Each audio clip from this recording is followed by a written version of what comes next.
Good morning everybody, and this is your Forex day trade setups for today. So we're kind of selling off at the moment, and what I'd be looking for is structure to buy into this again.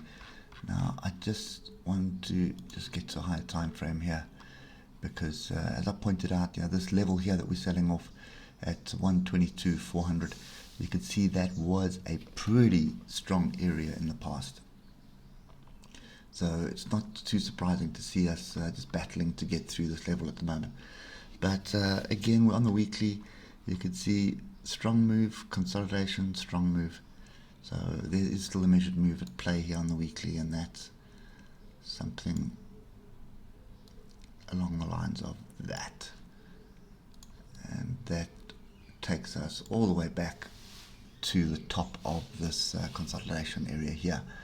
And that is 124,300. So so not too surprising to see us selling off a little bit here. Pullbacks are to be bought, and that's what I'm waiting for on this. So get down to the hour, and you can see we're coming up to an area here which would offer some interest for me. So that is 122,400. Waiting for that to be tagged, see if we get some positive price action on that, and then looking for a continuation to the upside. Okay, the other thing that could happen, it could break through here and it'll come down to this zone down here at 122.070 to 121 or 122 dead. So 122 would be an area to look at as well, to opt in on this for a long. US dollar, Japanese yen.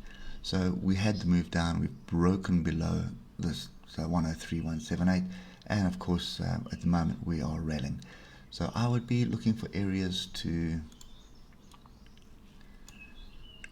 where it's going to bounce off. So most logical areas all the way up here at 103.667. So back up there, then it's short again.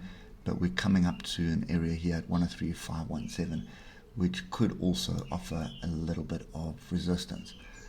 So at the moment, looking at the 1 hour, does look like a pretty strong upward trend, and we are breaking through all of these fractals at the moment. But actually put that level in, but we need to wait for the bar to finish. Okay, and there's a little bit of a Brooks gap here that we tagged at the moment.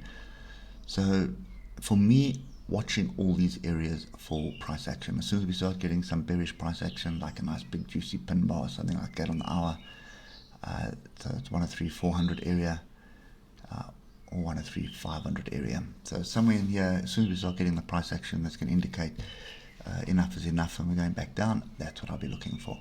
Trend is down, looking for retests of these levels, and you can see it's looking like it's starting to happen here. But technically it would have to be a break below the previous 1 hour bar down here. So that's what I'm waiting for. That's looking pretty good, looking like a pretty good area to get in short there. Euro Aussie dollar, sideways, still sideways, been sideways for a while. Not interested in it. So you can see that's a sideways. We did break to the downside here. Okay, at 164.54. So that would be some kind of indication maybe that we're moving to the downside, but we're above and below the moving average, so it's no real trend at the moment, but it does look like a bit of a flag forming here. So another attempt to the downside, but I'm not interested in that. British pound, Japanese yen, definitely not interested in this either. 2 range bars on the hour in a row, that is confusion. And could be a potential double top here, and I still believe that this thing is coming back down to close this gap. So at the moment we are ranging, but I don't see anything on the cards that's indicating this is a move to the downside. So looking at the hour, you can see above and below the, sorry, not the hour, on the 8 hour, you can see above and below the moving averages, 2 range bars, top of a level. I would expect a retest down to 139.450, see what happens there. If that gives way, then it's definitely looking down to the bottom here to close that gap. So yeah, that's pretty much the structure that's there at the moment. Sideways, not really interested in it, but it will be interesting to watch. So 139.450, if that holds, then I would just reckon we get 143.35 again. that could be the situation that we're trying to hold it. But being the pound and we don't have any information on Brexit at the moment, I wouldn't be too surprised to see it move back to the downside and close a gap here. Aussie dollar, US dollar. So looking like a top at the moment. So we've got a pin bar, 2 pin bars. Could be a top, could be a flag. This looks like a bit of an exhaustion bar as well. So I'm definitely looking for prices to come back into the 0.75778 area before making a call. Now remember, you've got we're waiting for some political noise at the moment around the stimulus package.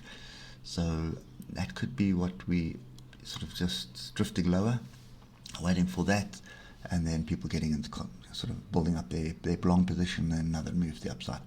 So that's kind of what I see here. There's a move up, pull back, and I would expect a second leg to the upside. So that's my view at the moment. So I'm looking for opportunities to buy into this. The problem is that there's no real structure. I suppose I could argue that there is structure here at 0.75927, but I think this area offers a little bit better structure at 0.75778. The other option, which is probably the one that we need to do, is a break above a trend line, retest a trend line, and then take the trade to the upside. It'll give us a much better risk to reward because our stop will be below the swing lows here. Anyway, so that's that. We are looking for longs. It does look fairly interesting there. Pound Aussie dollar. So yesterday I said to you, are we looking to see what happens here? And would have to be a break below, and I've left this block in. So a break below these levels. Haven't broken below it yet, so that trade is still in play at the moment.